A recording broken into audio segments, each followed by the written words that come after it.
Konnichiwa, bienvenue dans cette nouvelle vidéo de conte. Donc là, on est sur un replay de Twitch. On va voir aujourd'hui l'histoire de la sirène avec les bougies rouges. C'est une histoire en fait qui est japonaise de base, puisque c'est un auteur japonais du XXe siècle qui l'a écrit. Donc c'est une histoire qui est considérée comme étant un conte traditionnel japonais, mais pas si vieux. C'est pas aussi vieux que Yamata no Orochi ou bien l'histoire de Uchiwa Kamaru, qui sont vraiment des contes et légendes anciennes au Japon. Là, on est sur du plus récent, mais c'est quand même considéré comme une histoire traditionnelle japonaise, donc on va découvrir ça ensemble. Là, ce que vous allez regarder, ce seront les replays des séances sur Twitch qu'on a fait, donc le jeudi soir à 20h. Et du coup, c'est pour ça que vous allez avoir différentes têtes. J'aurais changé de tenue entre-temps, parce que ça va se passer sur plusieurs semaines d'affilée. Donc voilà, vous aurez les replays montés avec... comme ça, ce sera plus facile à regarder sur YouTube. Petite précision, pour cette première séance, je sors d'une rhinopharyngite, ce qui explique la voix un petit peu enrouée et voilà, tout est dans le nez. Donc normalement, ma voix va changer également au fur et à mesure de la vidéo. Voilà, comme d'habitude, vous pouvez faire pause si vous avez besoin. Et puis, si vous êtes sur Twitch en ce moment en direct, eh bien, vous pouvez me poser toutes vos questions. Si vous êtes prêts, on est parti. Hajimemashou! Ok, alors, je voulais un tout petit peu spoiler, mais effectivement, l'histoire, c'est la sirène avec les bougies rouges. Est-ce que vous en avez déjà entendu parler? Parce que moi, c'est une histoire que je ne connaissais pas. Donc, comme je l'ai dit dans l'intro, c'est une histoire qui date du début du 20e, qui aurait été écrite vers 1920-1919, je crois. Alors, pour le titre de l'histoire, nous avons donc ici Akai. Akai, qui est l'adjectif pour dire rouge, c'est la couleur rouge. Aka tout court, c'est le rouge, le nom. Akai, c'est l'adjectif rouge. Rosoku, rosoku, ces deux kanji-là, ça forme le mot bougie. Donc les bougies rouges. To, ningyo, ningyo. Nin, c'est la personne humaine. Gyo, c'est le poisson. Donc un poisson humain, c'est une sirène. Ningyo. Akai rosoku to ningyo. Donc les bougies rouges et la sirène ou les sirènes, puisqu'en japonais, on ne peut pas savoir si c'est du singulier ou du pluriel. Voilà pour le titre de l'histoire. Ça, ce sont des mots-clés que je vous invite du coup à noter si jamais vous ne les connaissiez pas. Ok, alors on attaque. Je vous préviens tout de suite, le niveau donc il est plus élevé que ce qu'on a fait jusqu'à présent. Encore une fois, il n'y a pas de stress, chacun fait à son niveau et surtout les pages sont plus fournies. Il y a plus de texte que les contes précédents. Donc ce qu'on va faire, c'est que, je pense, on va faire une page par soir. Pendant cette semaine, ça nous emmène grosso modo jusqu'à Noël, un petit peu avant parce qu'on prendra des vacances. Voilà, donc là on est parti sur l'histoire de la sirène jusqu'à la fin de l'année à peu près. Ceci étant dit, c'est parti pour la première page. Alors comme je ne sais pas dans quelle mesure Twitch et YouTube censurent, je vais pas trop pouvoir vous mettre l'illustration de la sirène, malheureusement, parce qu'elle est très jolie. Mais voilà, elle a des attributs, ma foi, fort sympathiques, donc je vais éviter de jouer avec les robots. Ok, alors le début, là, le scanner a un tout petit peu mangé les furigana, je vais les lire avec vous, peut-être que vous reconnaîtrez les kanji, c'est aussi l'occasion de les travailler. Donc on est parti, on est en haut à droite, et je vous rappelle, on descend comme ça à la verticale. Kita no umi no iro wa aoku. Kita no umi no iro wa aoku. Donc kita, le nord, umi, la mer ou l'océan, mais c'est plutôt la mer. Iro, la couleur. Et ao, c'est le bleu, la couleur bleue. Donc ici, kita no umi no iro wa, la couleur de la mer du nord, elle est aoku, donc bleu. La couleur de la mer du nord est bleue. Ça donne un petit peu l'ambiance sirène. Kumo no aida kara. Je vais vraiment découper bloc par bloc, parce que les phrases sont un peu longues. Donc on va s'intéresser à ça, puis après on relira ensemble la phrase en entier. Donc kumo, faites bien attention au kanji, hein. Ici c'est le kanji du nuage, parce que kumo ça peut aussi vouloir dire l'araignée, c'est pas la même chose. Là ce sont les nuages, on reconnaît la clé de la pluie. Et aida, aida ça veut dire l'intervalle, donc quelque chose entre ça et ça. Donc kumo no aida c'est entre les nuages, kara, depuis, donc en provenance de. Tsuki no hikari ga sabishiku. Tsuki no hikari ga sabishiku. Là, je pense que vous connaissez tsuki, qui veut dire la lune. Hikari, ça veut dire la lumière. Et sabishi, l'adjectif sabishi, c'est quelque chose d'un petit peu triste, solitaire, morose. Donc là, on est vraiment sur la description d'un paysage, mais de manière un petit peu poétique, hein. On donne des sentiments à un paysage. Donc la lumière de la lune, elle est comme ça un petit peu triste. C'est la tristitude. Et nami no ue o terashite imashita. Nami, c'est la vague. Ue, c'est au-dessus, donc à la surface. Le O, ici, c'est la particule de COD. Et puis, terasu, terashimasu, ça veut dire éclairer quelque chose. Donc ici, la forme en te imashita, ça veut dire qu'elle était en train d'éclairer. On va reprendre toute la phrase pour que tout le monde la comprenne bien. Ah, merci beaucoup pour le follow, merci Caro. Donc nous avions... Donc, kita no umi no iro wa aoku, kumo no aida kara tsuki no hikari ga sabishiku, nami no ue o terashite imashita. Donc, je reprends un tout petit peu plus lentement. Kita no umi no iro wa aoku. Donc la couleur de la mer du Nord était bleue. Kumo no aida kara. Donc, depuis, entre les nuages, tsuki no hikari ga sabishiku, la lumière de la lune était un petit peu triste, comme ça, un peu morose, parce qu'elle était seule. Et nami no ue o terashite imashita. Et du coup, cette lumière de la lune, elle éclairait le dessus des vagues. On continue. Alors, on va rezoomer en bas. Donc ici, tout en bas, on a kagiri naku, je crois. Kagiri naku... Ah, kagiri nai, tout simplement. Kagiri, la limite. Nai, sans. C'est le verbe arimasen, hein, ne pas avoir, donc sans limite. Ne pas avoir de limite. Qu'est-ce qui n'a pas de limite? Monosugoi nami ga une to ugoite imashita. Alors, on va reprendre ça tranquillement. Donc, sans limite, monosugoi nami ga. Ici, comme on a la particule ga, on sait que nami, donc la vague, hein, c'est le même nami que tout à l'heure, c'est le sujet de la phrase. Donc, le sujet, c'est la vague, enfin les vagues plutôt, il y en a plusieurs, je pense. Les vagues sont en limite et elles sont également monosugoi. Est-ce que vous avez déjà entendu cet adjectif? Je pense que sugoi tout court, vous le connaissez, mais là, c'est monosugoi. En fait, c'est quelque chose de terrible, mais dans le sens vraiment de... C'est pas yabai, parce que yabai, pour moi, c'est la bonne traduction de terrible, parce qu'en français, terrible, ça peut être genre, waouh, c'est trop bien, c'est terrible, ou alors, oh mon dieu, mais c'est terrible, ça peut être les deux. Ça, c'est yabai. Yabai peut être positif ou négatif. Monosugoi, c'est vraiment plutôt dans le sens effroyable. C'est vraiment un truc, oh là, waouh, quoi. Monosugoi nami, donc c'est vraiment des vagues effroyables, des vagues monstrueuses, et sans limite, du coup. Et du coup, qu'est-ce qu'elles font, ces vagues terribles? Une to ugoite imasu. Ugoite imashita. Ici, le verbe ugoku, ugokimasu, bouger, se mouvoir.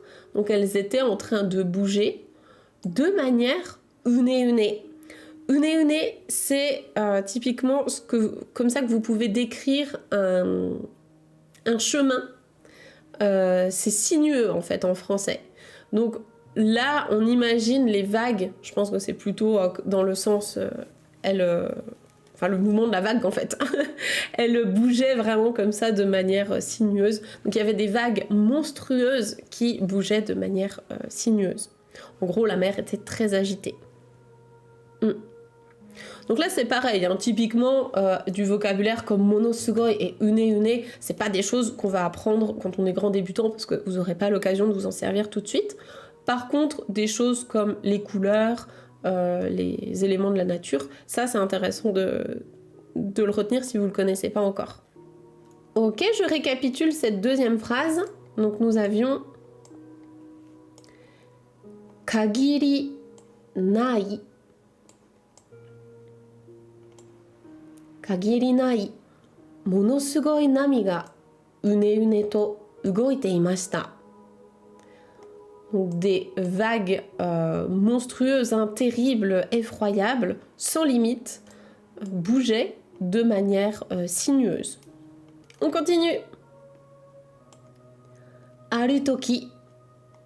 Donc dans les contes, hein, vous savez, quand on commence par aru quelque chose, c'est à un certain moment, à un certain endroit. On avait déjà vu Arumurani dans un certain village, Arutokoro dans un certain lieu. Ici, Arutoki, donc à un certain moment. Iwa no ue ni, sur une roche, sur un rocher. Iwa, c'est un rocher. On reconnaît d'ailleurs dans le kanji, au-dessus vous avez la clé de la montagne et en dessous vous avez la clé de la pierre. En fait, c'est même des kanji, hein. Il y a le kanji de la montagne plus le kanji de la pierre. Donc c'est facile à imaginer les pierres qui forment des montagnes. Ce sont des roches, des rochers. Donc sur un rocher, Ningyo ga yasunde imashita. Ningyo, on l'a vu, hein, ça veut dire la sirène. On a donc la personne poisson. Ga, c'est le sujet. Yasunde imashita. Le verbe ici c'est yasumu, yasumimasu, être en train de se reposer. Donc une sirène était en train de se reposer sur un rocher à un certain moment. Ici c'est quasiment que du vocabulaire GLPT5, donc je pense que ça peut être intéressant s'il y a des mots ici que vous ne connaissez pas, de retenir ça. Ok, ici c'est un petit peu effacé, mais je pense que vous arrivez à reconnaître quand même les kanji. C'est à nouveau Ningyo, la sirène. Ningyo wa mimochi de arimashita. Alors j'ai un peu bugué ici parce qu'en fait, les kanji, normalement, ne se lisent pas mimochi. Si vous cherchez mimochi dans le dictionnaire, vous n'allez pas trouver ces kanji-là en face. Et vice-versa, si vous cherchez ces kanji-là dans le dictionnaire, ça ne se prononce pas mimochi. Ça, c'est un effet de style qui est souvent utilisé par les auteurs japonais, que ce soit dans les romans ou bien même dans des mangas. Vous allez... En fait, c'est vraiment la magie de la langue japonaise, c'est-à-dire qu'on peut jouer comme ça avec les systèmes d'écriture, on peut avoir envie d'utiliser tel kanji pour leur sens, mais de le faire lire autrement.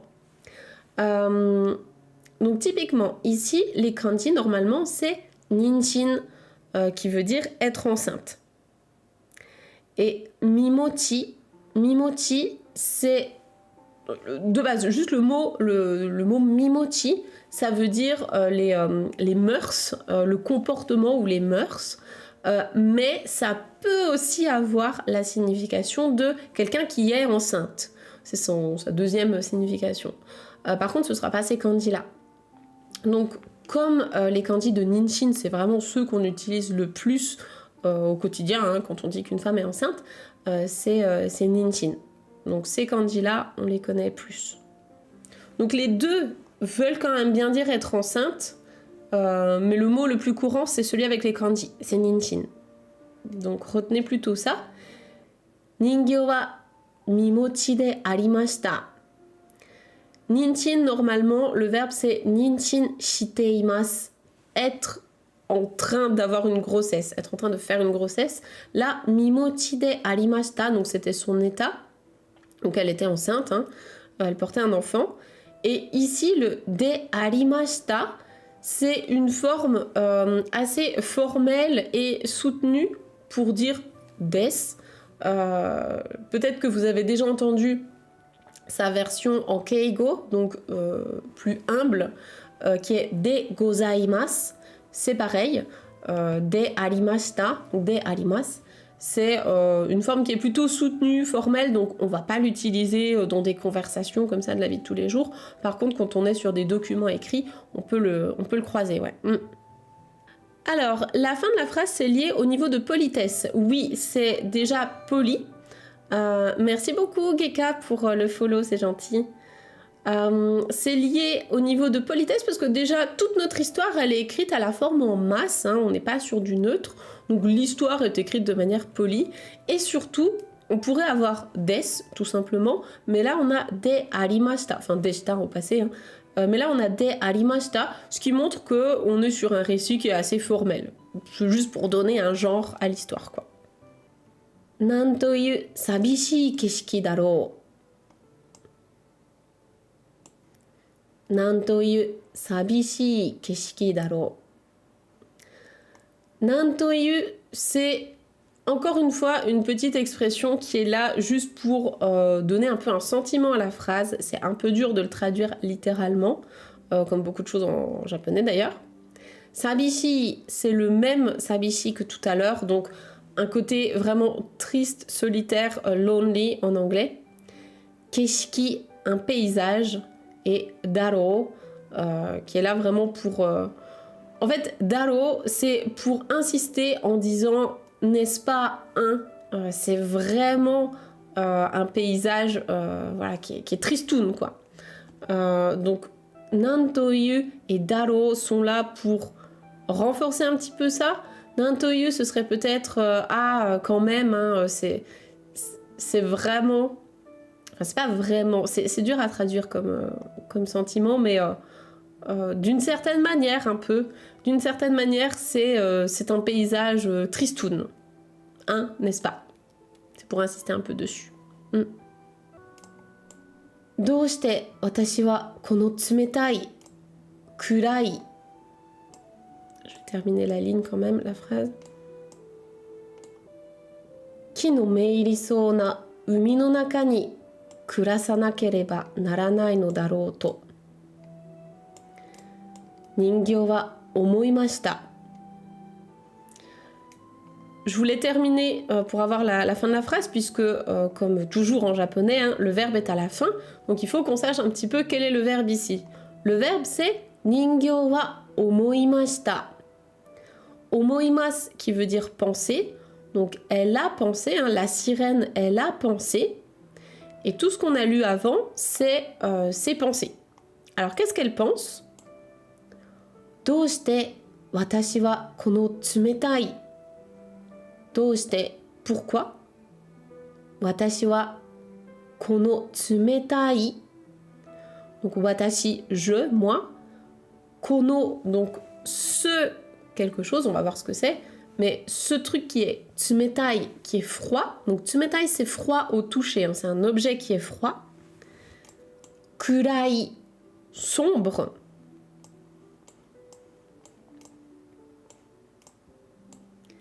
Ki no meirisou na umi. Donc umi, c'est la mer du coup qui est froide et sombre, et ki no meiri, meirisou. On va voir ce que c'est la forme en so, mais déjà ki no meiru, meirimasu, ça veut dire en fait quelque chose qui est déprimant, qui te... Donc irimasu, c'est rentrer dans un... Enfin, rentrer en fait dans quelque chose. Et du coup, ici, qui te rentre dans un état de dépression, dans une humeur, en fait, vraiment déprimante. Donc, c'est déprimant en français, quoi. Et ici, la forme en so, c'est qui semble, en fait, qui semble te mettre dans un état déprimant, qui semble déprimante. Donc la mer qui semble déprimante, qui est sombre et froide, doshite, donc pourquoi moi, donc umi no naka ni, hein, à l'intérieur de cette mer là, doshite watashi wa kurasanakereba naranai. Est-ce que vous reconnaissez cette forme-là? C'est la forme en nakereba narimasen. C'est une forme de GLPT5, ça. Si jamais vous voulez le passer cette année, il faut la connaître. La forme en nakereba narimasen, c'est être obligé de faire ça.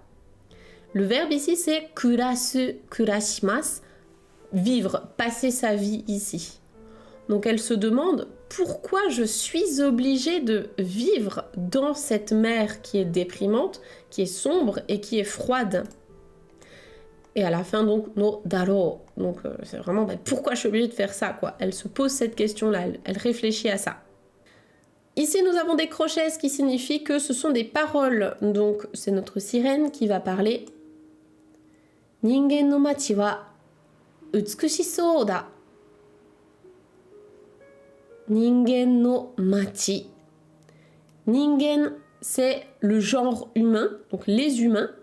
Machi, les villes des humains, elles sont utsukushisou da. Alors ici, faites bien attention, ici on a le i de l'adjectif. Utsukushisou da.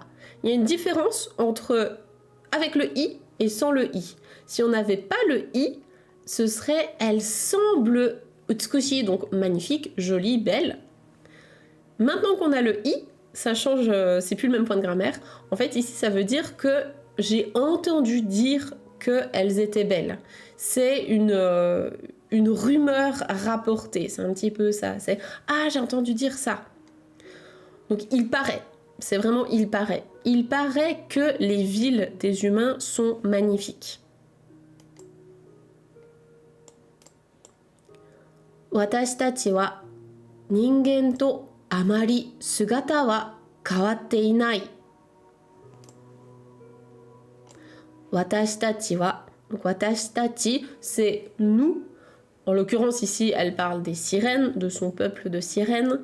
Nous les sirènes, ningen to amari sugata wa kawatte inai. Donc ici, elle parle au neutre, hein, elle se parle à elle-même. Ningen to amari sugata wa kawatte inai. Sugata, c'est les formes, les apparences, la silhouette, mais plutôt dans le sens la forme, les apparences en fait. Kawatte inai, c'est le verbe kawaru, changer, être différent. Donc kawatte inai, ne pas être différent. En fait, nos apparences avec les humains, elles ne sont pas si différentes, pas tellement différentes. Amari plus négatif, c'est bon, pas tellement différent. Soreni, en plus de ça, soreni c'est un petit mot de liaison qui est top quand vous voulez comme ça enchaîner des arguments ou enchaîner des informations. Soreni, donc en plus de ça. Kokoro, le cœur au niveau spirituel. Kokoro mo sakana yori mo ningen ni niteiru kamoshirenai. Donc en plus de ça, notre cœur, dans le sens l'âme, notre cœur spirituel, aussi, sakana yori mo, bien plus que par rapport au poisson, quoi, par rapport au poisson, ningen ni niteiru. Il ressemble aux humains. Niteiru, c'est le verbe pour ressembler à quelque chose. C'est niru, ressembler. Et il est tout le temps à la forme teimas, en fait, hein, être en train de ressembler. Et à la fin, nous avons la forme kamoshirenai, qui veut dire peut-être, il se pourrait que. C'est pour émettre un peu comme ça un doute. Là, c'est peut-être. Donc, peut-être que notre cœur aussi, il ressemble plus à celui des humains que à celui d'un poisson. En fait, elle se sent plus humaine que poisson. Le gros dilemme des sirènes, je pense. Ningen no sekai demo kurashite ikeru daro. Ningen no sekai, sekai, le monde des humains. Demo, Donc ici, c'est bien les deux particules. Hein. C'est pas des mots pour dire mais, c'est des, donc le lieu dans lequel il y a une action, mo aussi. Dans le monde des humains aussi, également, kurashite ikeru. Ikeru, c'est du potentiel pour dire je peux vivre, donc je peux en fait vivre et passer ma vie, c'est possible de le faire dans le monde des humains.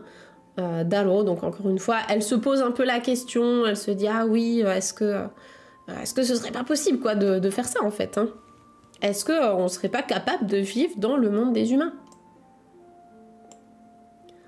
Watashi wa, donc en ce qui me concerne, ko, on va remonter, kono sabishii kita no aoi umi no naka de kurashite kita no dakeredo. Je vais m'arrêter là. Donc en ce qui me concerne, je vis en fait dans cette mer bleue, donc dans la mer bleue du Nord qui est Sabishi, qui est Tristoun. Donc moi, en ce qui me concerne, j'habite dans cette mer bleue Tristoun. Donc kurashite kita no dakeredo. Donc moi, je suis venue vivre là, en fait, dans le sens où elle est née là. Dakeredo, mais, cependant, watashi no kodomo ni, mon enfant, pour mon enfant, konna kanashi. Alors kanashi, là, c'est vraiment la tristesse. C'est vraiment le contraire de la joie. Donc kanashi, c'est triste. C'est l'adjectif pour triste. Tayori nai. On va remonter. Tayori nai omoi o sasetaku nai. Donc, mais pour mon enfant, tayori nai. Alors, tayori, c'est tout ce qui est le soutien, l'aide. Donc, tayori nai, sans soutien, sans aide. Vraiment, t'es laissé pour compte, quoi. T'es laissé un peu de côté. Donc, tayori nai, omoi. Donc, c'est ces pensées-là, ces réflexions-là qui sont pas ouf, quoi. Qui sont vraiment pas fiables. Enfin, ça n'aide pas, en fait. Où il n'a pas de soutien, pas d'aide. O sasetaku nai. Ici, c'est une forme que vous allez peut-être voir dans le JLPT4. C'est pour dire, en fait, je ne veux pas lui faire ça. On a ici saseru, qui est faire à quelqu'un, plus la forme en tai, vouloir. Donc, je ne veux pas, en gros, je veux pas que mon enfant, lui, il connaisse cette vie triste comme ça, dans la mer et tout, qui est sombre. Donc, elle veut pas que son enfant vive ça. Kodomo to wakarete. Donc en me séparant de mon enfant, wakareru c'est faire chacun de son côté, quoi, se séparer. Donc en se séparant de mon enfant, hitori umi no naka ni kurasu no wa kanashii keredo. Donc en me séparant de mon enfant, le fait de vivre dans la mer hitori toute seule, alors peut-être que vous allez tiquer sur le kanji de hitori, c'est pas le plus conventionnel, c'est vrai que d'habitude hitori on l'écrit plutôt avec une et personne, hito. Là ce kanji là c'est le kanji de doku que vous retrouvez dans Dokushin, être célibataire, qui veut dire en fait c'est le kanji de l'indépendance. Donc hitori, il peut se lire aussi comme ça, hitori, mais c'est pas le plus conventionnel. Je pense que là ils l'ont mis vraiment pour marquer le fait d'être seule, indépendante. Donc le fait de vivre dans la mer toute seule, kanashii keredo, ça sera triste, mais kodomo ga shiawase ni kurasu koto ga dekiru nara. Ici on a du conditionnel si mon enfant donc, peut vivre de manière heureuse, donc là ici en mot important je pense qu'on aurait shiawase. Shiawase c'est la joie, c'est le contraire de tout à l'heure avec kanashi, être triste. Donc si mon enfant il peut vivre de manière heureuse, je vais redécomposer après si vous avez besoin de plus d'explications. On va déjà terminer la phrase. Watashi no yorokobi to naru. Ça devient en fait ma joie. Donc yorokobi c'est également la joie, le bonheur. Donc en gros, si mon enfant il peut vivre de manière heureuse, loin de la mer, et ben moi ça me dérange pas d'habiter toute seule dans cette mer triste. On continue. Ningen wa, donc ningen, les humains, encore une fois si vous connaissiez pas ce mot, notez-le. Ningen wa kono sekai de ichiban yasashiku kawai sou かわいそうなものや頼りないものをいじめたり苦しめたりしないそうだ. Là, on a une phrase qui est vraiment intéressante en termes de vocabulaire et de grammaire. Donc, les humains, en ce qui concerne les êtres humains, kono sekai de, au sein de ce monde, ichiban yasashiku. Ichiban, c'est le plus, c'est du superlatif. Donc, dans le monde entier, ce sont les plus. Yasashiku, c'est l'adjectif yasashi, gentil, doux, aimable, vraiment quelqu'un qui est tendre. Donc, ce sont les plus gentils du monde. Et attention, attention ici avec kawaiso. Kawaiso, kawaii, c'est un adjectif qui ne respecte pas la règle de grammaire du so. Ce qu'on a vu tout à l'heure, pour dire ça a l'air quelque chose, vous ne pouvez pas dire ça a l'air mignon. D'ailleurs en japonais vous ne pouvez pas dire non plus normalement kirei so, ça a l'air beau, parce qu'en fait c'est soit c'est beau, ou c'est mignon, soit ça l'est pas. Mais en fait les japonais n'expriment pas le fait que ça a l'air d'être beau. Donc là, kawaiso, ça veut pas dire que ça a l'air d'être mignon. Ça veut dire pitoyable, lamentable, quelqu'un ou quelque chose qui inspire la pitié. Pathétique, ouais, c'est ça. Pathétique, c'est une bonne traduction. Donc, kawaiso na mono. Mono, ici, avec ce kanji-là, c'est vraiment dans le sens un être vivant ou une personne. Donc, kawaiso na mono, des gens ou voilà, des êtres pathétiques. Il y a tayorinai mono et des gens en fait, des gens et des choses qui sont pas, en gros, qui n'ont pas de soutien, qui sont pas forcément, alors ça peut être aussi pas compétents, mais en gros qui n'ont pas d'aide, quoi, des gens, des choses qui sont pathétiques et qui n'ont vraiment aucun soutien dans la vie. O ijimetari. Ijimeru, c'est le verbe, c'est bully en anglais, c'est en gros c'est s'en prendre à quelqu'un. Je pense que vous l'avez déjà entendu dans le cadre normalement notamment du harcèlement scolaire au Japon, qui est un gros problème de société. D'ailleurs il n'y a pas que du harcèlement à l'école, aussi au travail, etc. Mais en gros ijimeru, c'est le fait de s'en prendre à quelqu'un et vraiment de s'acharner sur lui, quoi. Donc, ijimetari, on a la forme en tari tari shimasu, faire ça et ça, entre autres. Donc, s'en prendre à des êtres pathétiques et qui n'ont pas de soutien. Kurushimetari, kurushimeru, là c'est le verbe faire souffrir, faire...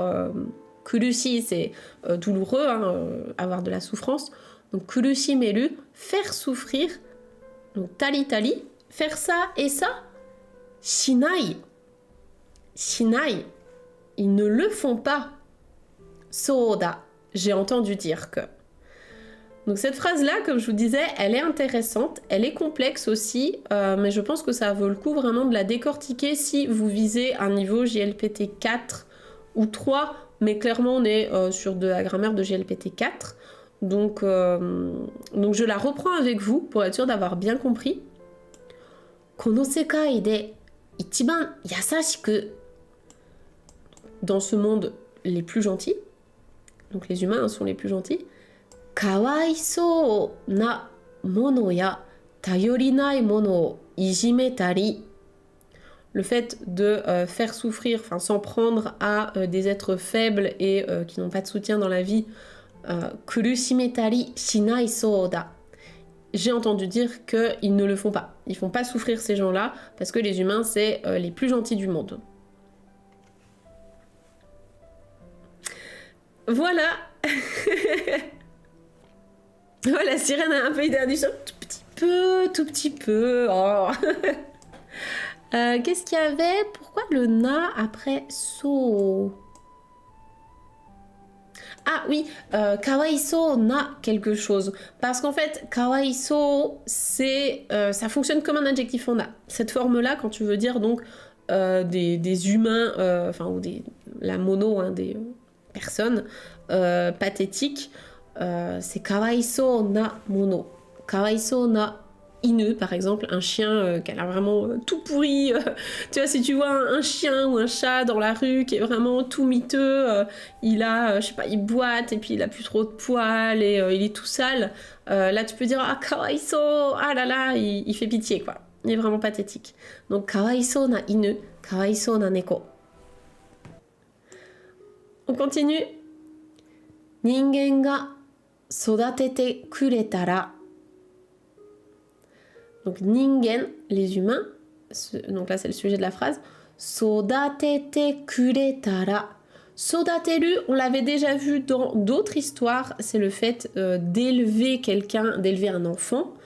Donc ici c'est la forme en te kureru, être reconnaissant de faire ça, plus le conditionnel en tara. Donc si des humains me faisaient la faveur de l'élever, donc d'élever son enfant, Watashi no kodomo wa ningen no nakama iri o shite. Mon enfant, ningen no nakama. Nakama, ce sont des compagnons, des copains, des gens qui sont dans le même groupe que toi. Donc nakama iri, hein, il pourrait du coup rentrer comme ça dans un groupe. En gros, il pourrait être copain avec des humains. Donc il pourrait faire ça, il pourrait se faire des potes humains. Shiawase ni seikatsu suru daro. Et de manière heureuse, shiawase ni, donc dans la joie, dans le bonheur, seikatsu ga seikatsu suru daro. Il vivrait du coup, il ferait sa vie, hein, seikatsu c'est la vie quotidienne, il ferait sa vie dans la joie, dans le bonheur. Ningen wa sou kangaeta no de arimashita. Donc ici, c'est la même chose, hein, no des, de manière plus formelle, donc no deshita. Donc la sirène, so kangaeta. So, ici c'est de cette manière-là, cela. Kangaeta, elle a réfléchi de cette manière-là. Voilà, et puis du coup, on conclut juste la phrase de manière un petit peu formelle. Ok, on arrive sur les deux dernières lignes, enfin les deux dernières colonnes de cette première page. Kaigan no kodakai yama ni. Kaigan, le rivage, le bord de mer. No kodakai. Alors là, les deux kanji sont assez simples. C'est des kanji vraiment basiques normalement. On a le kanji de petit et le kanji de haut, élevé, en hauteur. Donc ça veut tout simplement dire d'une petite hauteur. Yama, une montagne. Donc une montagne un petit peu élevée en fait, hein. Elle n'est pas très haute, du bord de mer. Jinja no tomoshibi ga chira chira to miete imashita. Alors ici, un mot important, si vous ne le connaissez pas, c'est Jinja, le sanctuaire Shinto. Jinja no tomoshibi. Tomoshibi, peut-être que vous reconnaissez le deuxième kanji, qui veut dire donc le feu. On le retrouve également en clé ici. Et donc, tomoshibi, c'est le feu en fait, mais le feu d'une bougie ou le feu d'une lampe. Donc on suppose que c'est plutôt le feu d'une bougie, en tout cas enfin, d'une lanterne ou autre, mais donc le feu des bougies d'un sanctuaire Shinto ga chira chira to miete imashita. Chira chira, on a encore une fois ici une onomatopée, il y en a beaucoup hein, dans les histoires, dans les contes, tout ça. Donc chira chira, alors en fait il y a plein de traductions possibles en fonction du contexte.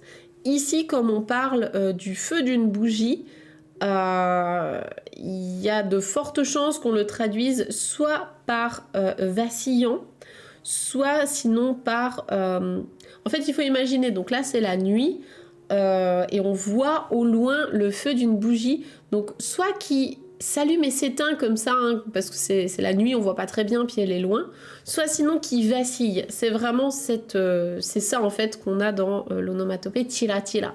Donc après vous pouvez le traduire comme vous voulez, tant que vous avez l'image globale. Et donc miete imashita, donc en fait on la voyait comme ça, elle était visible. Enfin, le feu des bougies, enfin les bougies en fait, hein, les lampes, les lumières quoi, du sanctuaire semblaient vaciller, enfin on les voyait comme ça vaciller. Onna no ningyo wa, donc la sirène de genre féminin, tsumetai kurai nami, les vagues sombres et froides, no aida o oka no hou ni mukatte oyoide ikimashita. Donc aida, encore une fois, c'est l'intervalle, donc entre des vagues, hein, entre l'intervalle de plusieurs vagues sombres et froides. Oka, ici faites bien attention au kanji, ce n'est pas Oka la colline, c'est un autre kanji. Ici c'est Oka dans le sens la terre ferme, c'est en opposition à l'eau. Donc sur la terre, en direction de la terre ferme, ni mukatte, elle se dirigeait en direction de la terre ferme, en oyoide ikimashita, en y allant, en nageant, donc entre les vagues froides et sombres. Voilà pour cette première page. Alors c'était assez dense, hein, je vous l'avais dit, le niveau il est de niveau, j'ai le PT 4-3, hein, je pense que c'est un bon 4 bien tassé. Si vous êtes en train de bosser pour le 4 ou pour le 3, eh bien je pense que c'est des très bonnes révisions. J'espère que ça vous sera utile. Et puis du coup pour YouTube, on se retrouve juste après pour la page numéro 2. On est parti pour la page numéro 2. Donc voici l'illustration, je vous laisse un petit peu la regarder. Et ensuite, on va prendre connaissance du texte. Alors, on commence en haut à droite. Ici, c'est un tout petit peu effacé à cause du scanner. Je vais le lire pour vous aider. Le premier mot, c'est Omiya. Omiya. Omiya no aru yama no shita ni 小さな町がありました. Normalement, à part peut-être le mot Omiya, le reste, il n'y a pas de mot réellement difficile. Omiya, c'est un autre terme qu'on utilise pour désigner les sanctuaires Shinto. Donc vous connaissez probablement le mot Jinja qui désigne un sanctuaire Shinto. C'est le mot le plus courant, hein, classique. Omiya, c'est un autre terme, tout simplement. Ça peut être un terme un petit peu plus respectueux que Jinja. Voilà, c'est tout simplement un autre terme. Donc un sanctuaire, Omiya. Et ensuite, nous avons le reste de la phrase. Omiya no aru yama. Ici, cette première particule no, il faut la prendre comme étant une particule ga. En fait, elle a la même valeur qu'une particule ga. Donc, Omiya ga aru yama. Une montagne sur laquelle il y a un sanctuaire, hein, avec un sanctuaire. No shitani, donc en bas d'une montagne sur laquelle il y a un sanctuaire. Chisana machi, une petite ville. ga arimashita. Il y avait une petite ville. On va reprendre en entier cette phrase. Omiya no aru yama no shita ni. Donc en bas d'une montagne sur laquelle il y a un sanctuaire. Chisana machi ga arimashita. Il y avait une petite ville. Chisana rousoku-ya de oji-san ga shiroi rousoku o tsukutte. Je vais déjà m'arrêter là.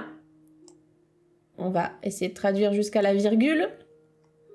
Donc, chisana rousoku-ya.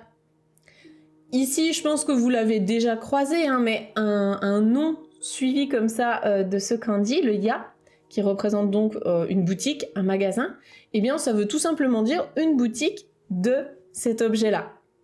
En l'occurrence, rousoku, ce sont des bougies. Donc, rousoku-ya, une boutique de bougies, hein, un magasin de bougies. Donc, une petite boutique de bougies. De, c'est le lieu dans lequel il y a une action. Oji-san, un vieillard, un vieil homme. Ga, shiroi rousoku, des bougies blanches.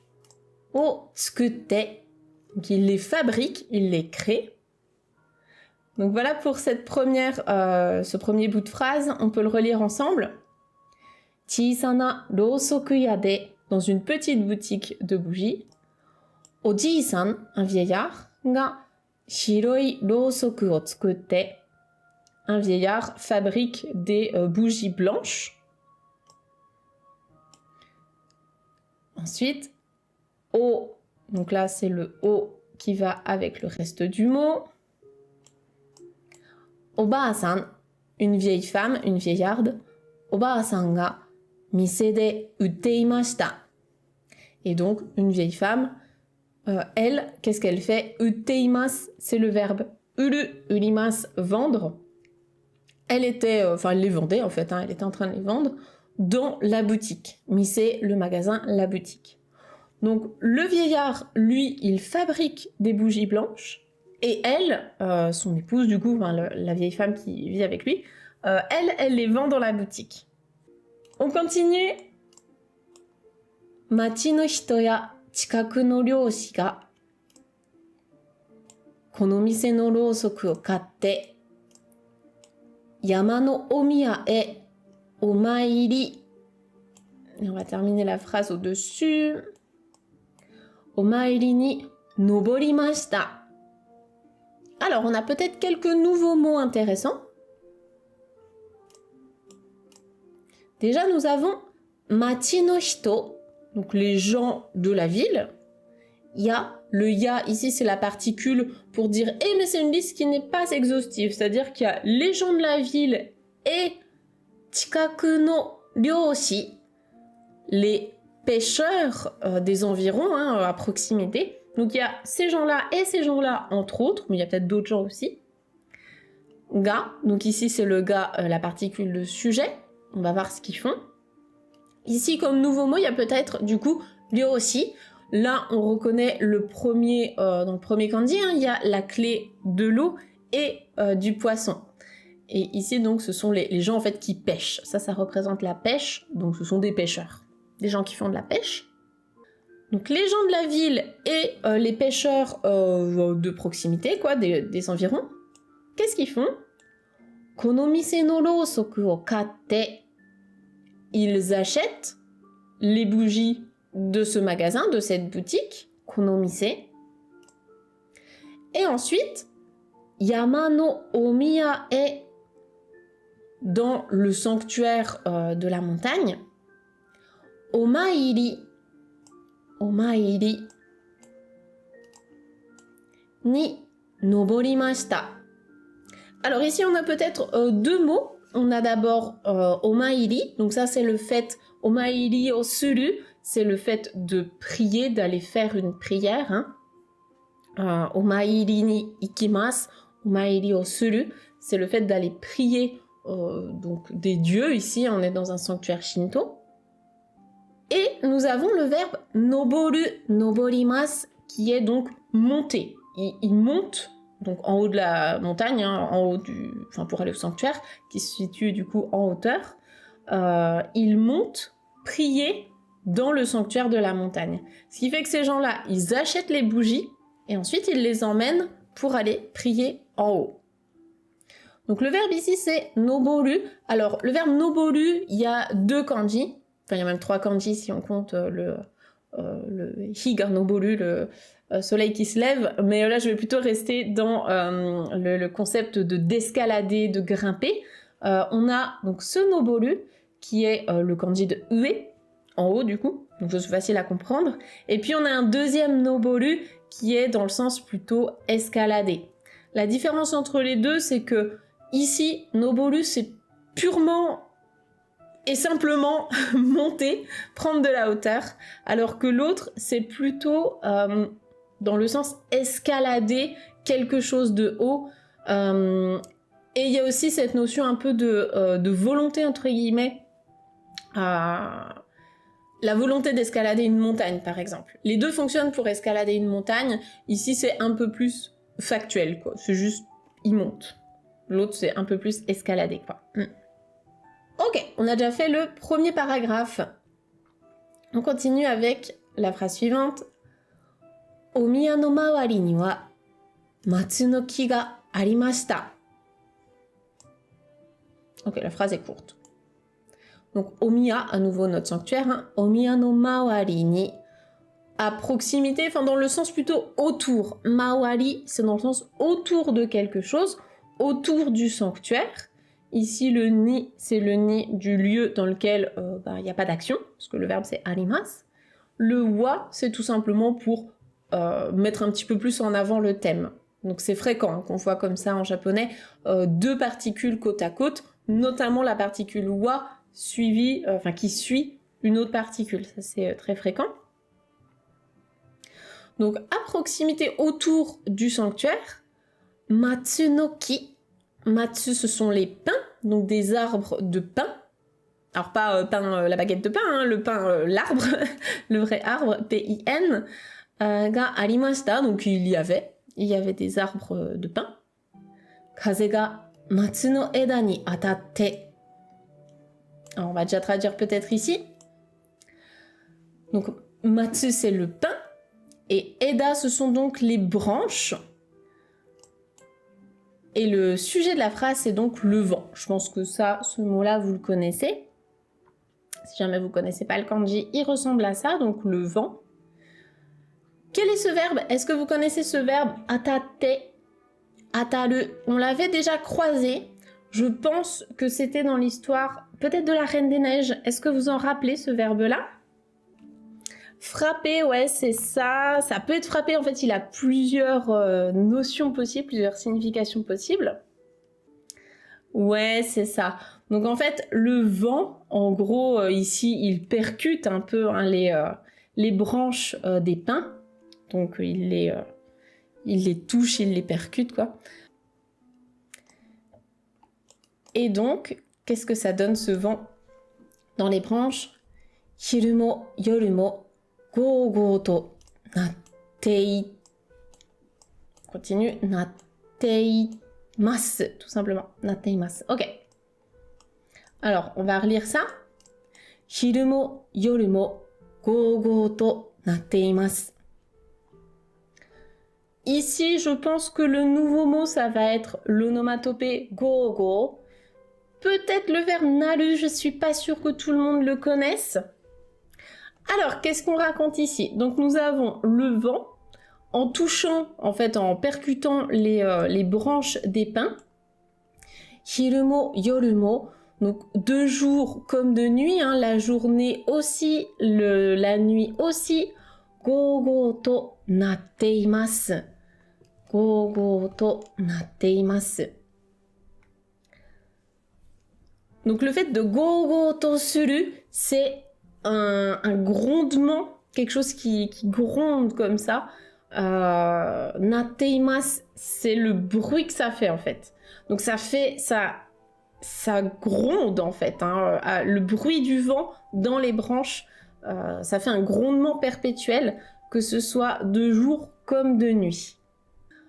Ok, donc là on a un peu l'ambiance sonore maintenant, hein. Tout à l'heure on avait l'ambiance un peu plus visuelle, donc on imagine, hein, c'est c'est de jour comme de nuit sur leur montagne, au bord de la mer. On a donc ce vent perpétuel là, qui fait gronder les branches. そして、お宮に上がったろうそくの火影が、ちらちらと揺れるのが、遠い海の上から見えました。On va relire ça tranquillement. Je vais m'arrêter peut-être à la virgule. Donc, そして、et puis, お宮に上がったろうそくの火影。Donc, l'ombre portée par les flammes des bougies, hein, en fait. Donc, les ombres qui émanent des flammes des bougies. Qu'on a montées au sanctuaire. Enfin, qui sont montées au sanctuaire. On nous dit, donc, les flammes comme ça des bougies, hein, qu'on a montées en haut du sanctuaire. Ga chira chira to yureru. Donc, elle tremble comme ça, hein, elle vacille. Chira chira to, on l'avait déjà vu, c'est donc vaciller comme ça, tout doucement. Je trouve que ça colle vraiment bien à l'image d'une flamme ou du nombre d'une flamme. Ça va avec.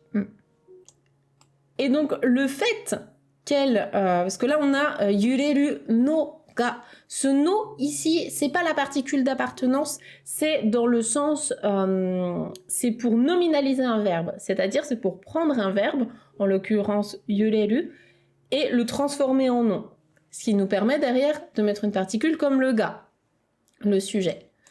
Donc le fait que, le fait que les ombres comme ça vacillent tout doucement. Toi umi no ue kara miemashita. On le voyait du coup, hein, à partir de depuis le dessus de la mer au loin, de la mer lointaine. Donc en gros, on a notre montagne la nuit, tout en haut il y a un sanctuaire, avec plein de petites flammes de bougies qui vacillent, et cette image-là, on le voit de loin en mer. Aru yoru, oba-san wa. Et là, nous avons des paroles. Alors, je ne sais pas si vous avez remarqué, ici, on a aru yoru. Dans un autre conte qu'on avait vu, c'était aru yo. Le kanji de la nuit, ici, du soir, était lu yo, ce qui est plus courant normalement. Aru yo, c'est plus courant que aru yoru, mais les deux existent. Donc voilà, comme ça vous aurez vu les deux variantes. Donc un certain soir, hein, une certaine nuit, Oba-san wa, la vieillarde, la vieille femme, qu'est-ce qu'elle dit? Ici on a ces paroles. Rousoku ga ureru no wa, omiya no kami-sama no okage desu. Donc rousoku ga ureru. Ureru, ici, c'est la forme potentielle du verbe uru, urimasu, ce qui veut dire uru, urimasu, c'est vendre, ureru, uremasu, c'est pouvoir vendre.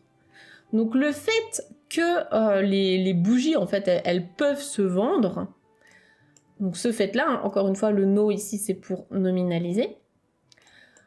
Omiya no kami-sama no okage desu.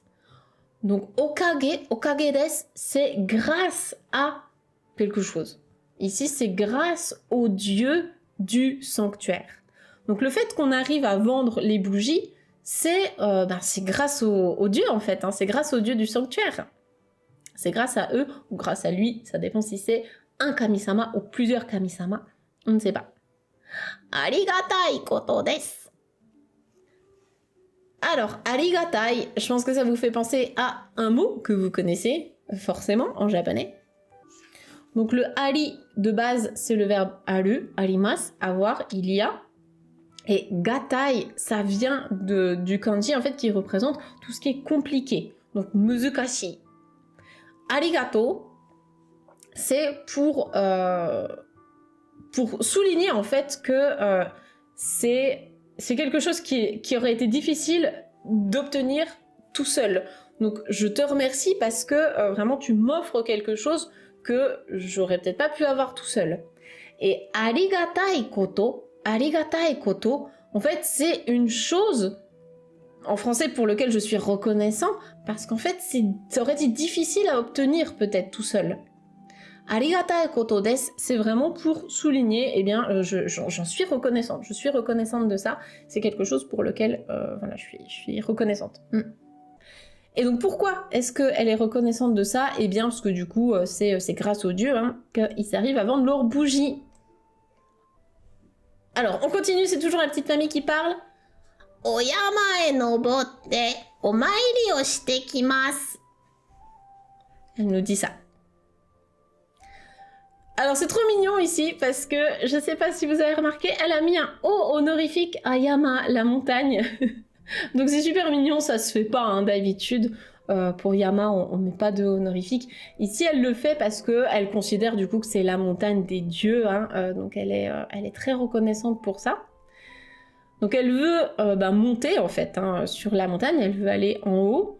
Et donc omairi, la prière, omairi oshite, donc pour prier, kimasu, donc elle y va et du coup elle revient. La forme en te kimasu, c'est pour dire j'y vais et je reviens.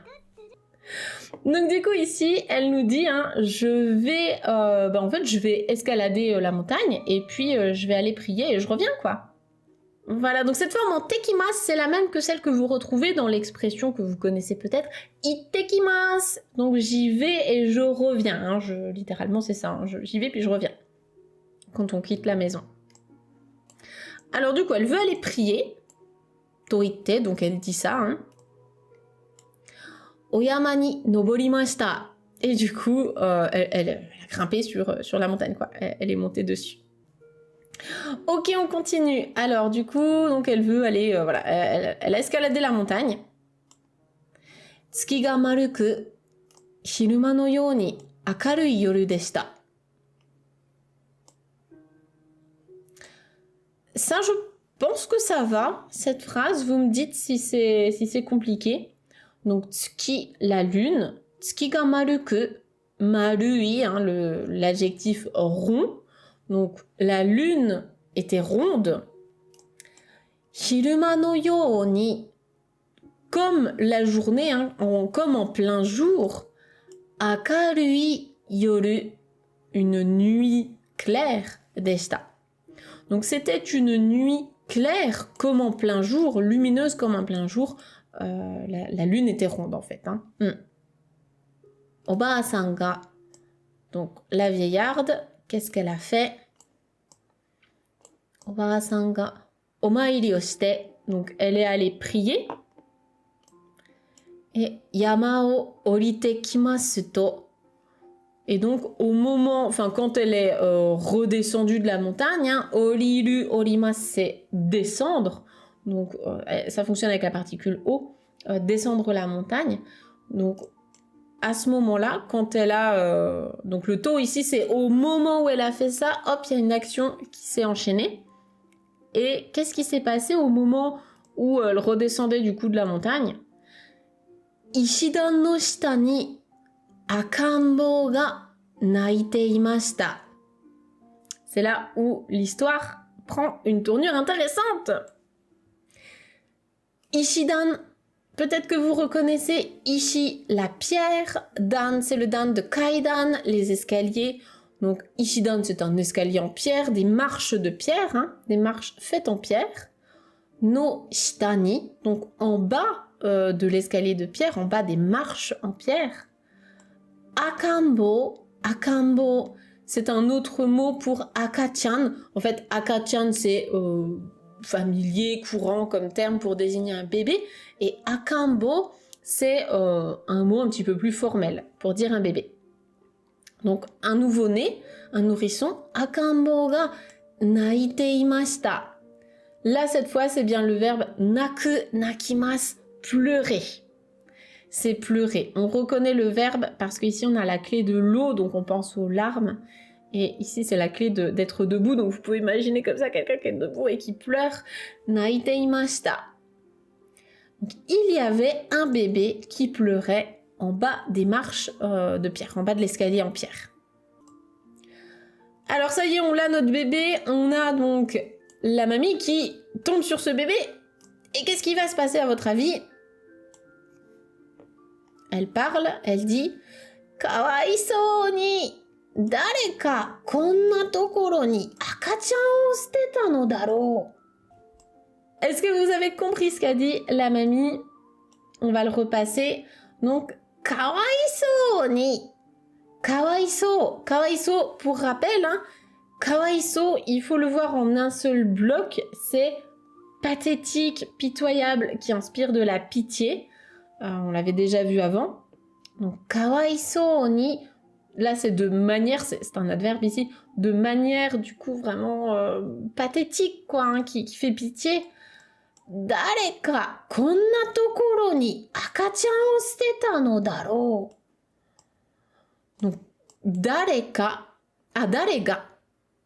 Je croyais que c'était 誰か, quelqu'un. Non, c'est 誰が, qui. 誰がこんなところに. Donc, dans ce genre d'endroit, hein, dans cet endroit-là, dans un endroit comme ça, 赤ちゃんを捨てた. C'est le verbe 捨てる. Jeter, abandonner. Donc, avoir abandonné un bébé, no daro. Donc, apparemment, quoi, il y a quelqu'un qui, en fait, hein, qui a jeté, qui a abandonné un enfant dans un endroit pareil. もしかしたら、子供のない私たち。夫婦に 神様がお授けになったのかもしれない. Alors là, on a peut-être un mot et un point de grammaire que vous ne connaissez pas. On va regarder ça ensemble. On a déjà moshikashitara. Moshikashitara, ça c'est un mot qui peut être intéressant, comme ça pour relier des phrases. Moshikashitara, c'est si ça se trouve. Peut-être, hein, en fait. Hein, il se pourrait que, si ça se trouve, il se pourrait que... Kodomo no nai watashi tachi. Kodomo no nai watashi tachi. Ça, je pense que cette structure-là, on l'avait déjà vue dans la grue. Tsuru no Ongaishi, le premier conte qu'on avait fait, que vous pourrez retrouver sur la chaîne YouTube. Kodomo no nai watashi tachi. Donc, watashi tachi, en fait, c'est Oji-san to Oba-san, les deux petits vieux, qui n'ont pas d'enfants. Kodomo no nai watashi tachi. Ici, le no, c'est pareil. Hein, c'est comme tout à l'heure, il a la même notion de ga. Donc, kodomo ga inai, en fait. Hein. Kodomo no nai watashi tachi. Donc, nous deux, qui n'avons pas d'enfants. Et elle dit donc watashi tachi fufu. Donc fufu, c'est littéralement le mari et la femme. Hein. C'est un couple marié normalement. Hein. De base, c'est un couple hétéro-marié. C'est vraiment ce que représente ce terme. Donc du coup, pour un autre couple marié, un autre couple quoi, qui n'avons pas d'enfants, Kami-sama ga osazuke ni natta. No kamoshirenai. On va voir la forme en kamoshirenai juste après. Donc, Kami-sama, ce sont les dieux. Hein. Je ne l'ai pas rappelé tout à l'heure, mais Kami, c'est un dieu. Sama, c'est la forme honorifique, vraiment le suffixe honorifique le plus important en japonais. C'est plus fort que san. Et donc ici, on a osazuke, qui vient du verbe sazukeru, qui veut dire décerner. Alors c'est vraiment dans le sens une récompense que quelqu'un de supérieur donne à quelqu'un d'inférieur. Donc c'est un terme qu'on va voir par exemple dans décerner une médaille. Donc c'est quelqu'un qui vous donne une médaille. Osazuke, du coup c'est le nom qui vient de là. Donc en français, je sais pas comment on dirait ça. Je pense que ce serait plutôt une récompense en fait. On traduirait ça peut-être par une récompense. Mais il faut bien comprendre ici, il y a la notion de quelqu'un qui nous est supérieur, qui nous offre quelque chose. Donc, Kami-sama ga osazuke ni natta.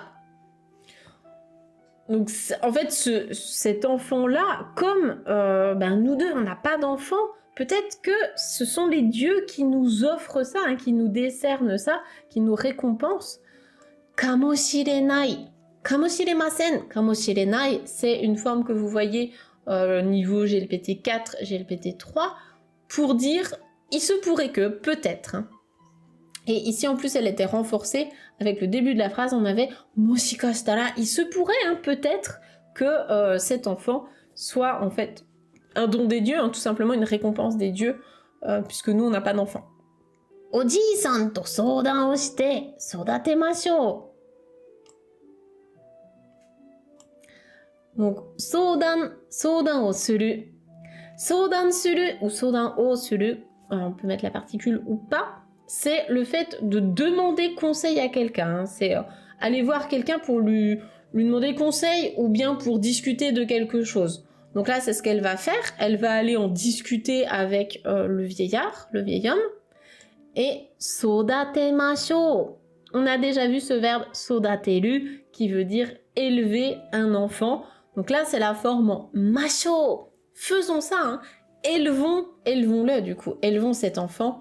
Donc je vais en discuter avec papy et puis on va l'élever quoi. C'est dans ce sens-là. Donc To, elle dit ça. Et ensuite, Oba-san wa akanbo o daite ie ni kairimashita. Donc elle a dit ça. Et ensuite, Oba-san, donc la vieille femme, akanbo o daite. Je ne sais pas si vous connaissez déjà ce verbe. C'est le verbe daku, qui veut dire, ici c'est prendre dans ses bras. Donc elle prend l'enfant dans ses bras, hein, c'est serrer dans ses bras, prendre dans ses bras. Ie ni kairimashita. Et donc elle est rentrée à la maison. Sono ko wa onna no ko deshita. Là, je pense que ça va. Je peux difficilement faire plus facile comme phrase. Je vais quand même décomposer au cas où, mais si vous avez suivi ce conte jusque-là, je pense que ce vocabulaire, ça devrait aller. Donc, sonoko, cet enfant-là, hein, dont on parlait précédemment. Onnanoko, c'était donc une petite fille deshita.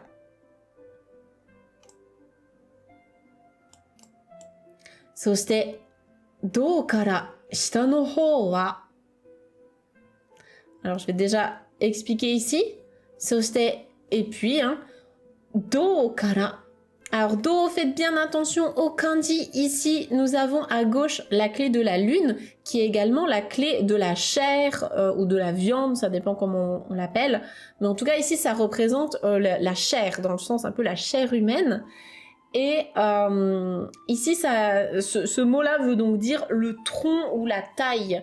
C'est donc la partie du corps, hein, le tronc ou la taille. Donc, do kara, à partir du tronc, à partir de la taille.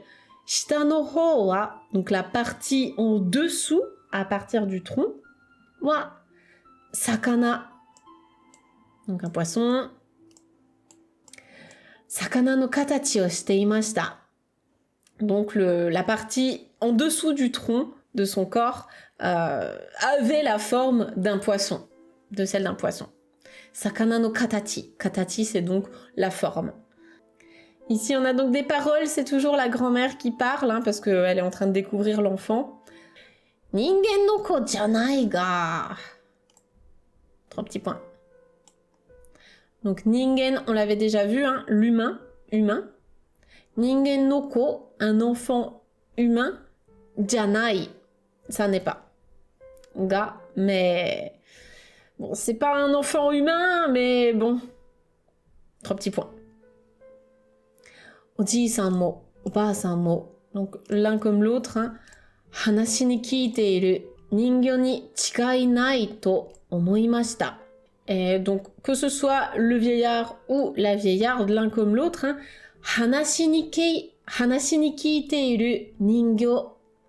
Donc, les sirènes, en fait, d'après ce qu'ils ont entendu, hanashi ni kiku, c'est vraiment entendre les histoires, quoi, les histoires qu'ils ont entendues sur les sirènes. Donc, les sirènes de ce qu'ils ont entendu comme histoire, les sirènes dans les histoires qu'ils ont entendues, ni chigai nai to omoimashita.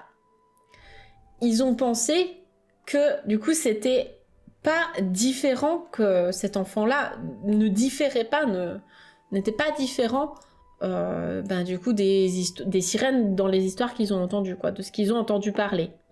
Ils se sont dit ça, ils se sont dit « Ah, on m'a déjà parlé de personnes qui avaient un tronc humain et des jambes de poisson. » Et du coup, ça ressemble à ça, quoi. À nouveau des paroles. « Demo, ningen no ko de nakute mo, nan to iu yasashii, kawairashii kao no onna no ko de arimashou. » Donc, demo, mais, ningen no ko de nakute mo, même si ce n'est pas un enfant humain. Donc la forme en temo, hein, c'est même si, hein, malgré le fait que, donc même si c'est pas un enfant humain, nanto iu yasashi. Yasashi, c'est doux, vraiment dans le sens doux ici. Et nanto iu, je pense qu'on l'avait déjà vu avant. Nanto iu, c'est une expression pour rajouter un peu d'emphase. C'est vraiment, on va le prendre dans l'ensemble, mais là, c'est vraiment, en fait, qu'est-ce qu'elle a un visage qui est doux et adorable et mignon, en fait. Hein. C'est dans ce sens-là. En fait, le nantoi, c'est vraiment qu'est-ce qu'elle est jolie, qu'est-ce qu'elle est douce, etc. Donc, yasashi, kawairashi, kao. Kao, c'est le visage. Kawairashi.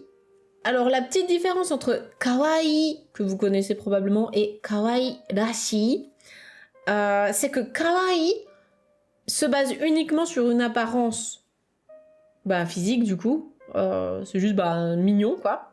Quelqu'un ou quelque chose qui est mignon. Alors que kawairashi, ça peut être l'apparence physique, comme ici un visage, mais ça peut aller plus loin, ça peut être aussi une personnalité, un caractère qui est vraiment, elle est vraiment adorable, quoi, mais dans son caractère aussi. Donc là, on parle du visage. Son visage, en fait, est vraiment mignon, adorable et doux. Hein. Donc, onanoko, donc c'est une petite fille au visage adorable et très doux. De arimashou. Alors, cette forme-là, franchement, de arimashou, on la croise jamais. Je vais faire des recherches un peu pour vérifier quand même ce que je voulais vous dire dessus. En fait, c'est tout simplement la forme, c'est desho, mais en beaucoup plus formel, et c'est quasiment jamais utilisé, à part peut-être sur de l'écrit. Là, on est dans une vieille histoire, on est sur des personnes âgées qui parlent, mais en tout cas, vous, dans la vie de tous les jours, vous allez clairement pas utiliser cette forme-là, quoi. Donc, on peut se dire que c'est desho. À la fin, ce serait pareil, quoi. Kami-sama no osazuke nasatta ko dakara, daiji ni sodatemashou. Donc, parce que, dakara, comme parce que c'est un enfant qui nous a été, on va dire, décerné, offert par les dieux, c'est le même osazuke que tout à l'heure. Daiji ni sodatemashou. Daiji, c'est vraiment quelque chose d'important, de précieux. Daiji ni, c'est en faisant, précautionneusement, précieusement. Sodatemashou. Donc, élevons-la, faisons-la grandir vraiment, en faisant attention, quoi, tout simplement. En y prenant soin. En prenant soin. Alors là, je pense que c'est le grand-père, je vais vérifier. Oji-san. Alors, j'ai pas de voix de Oji-san. J'ai pas de voix de Oji-san, donc on va faire avec. On va faire comme on peut. Kami-sama no osazuke go dakara. Parce que c'est un enfant, on va dire, offert par les dieux. Un don de Dieu. Daiji ni sodate nakereba, bachi ga ataru. Ici, c'est une phrase qui est intéressante au niveau de la grammaire, parce que là, on a du conditionnel négatif.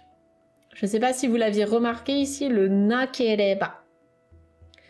Daiji ni sodate nakereba. Donc, sodate nai, ne pas l'élever. Daiji ni, donc en prenant soin. Et avec la forme en bas, donc si. Si on ne l'élève pas en prenant soin, bachi. Bachi, c'est une punition. C'est vraiment une une punition divine, un châtiment du ciel. C'est vraiment la traduction qui colle le mieux ici. Parce que là, on parle des dieux, donc c'est pas n'importe quoi. Donc, bachiga ataru, on va vraiment se prendre une punition divine, quoi, si on l'élève pas précautionneusement. On continue. Donc, to oji-san mo moshimashita. Là, ils sont passés en mode poli. Moshimasu, mosu, c'est le keigo de iimasu, iu. Donc, moshimasu, ça veut dire de manière plus respectueuse.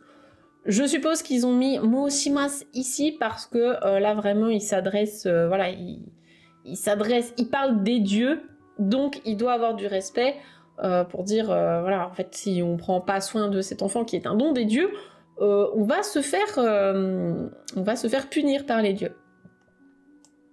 Donc là, ils ont sorti le keigo dans la narration également. Sorekara.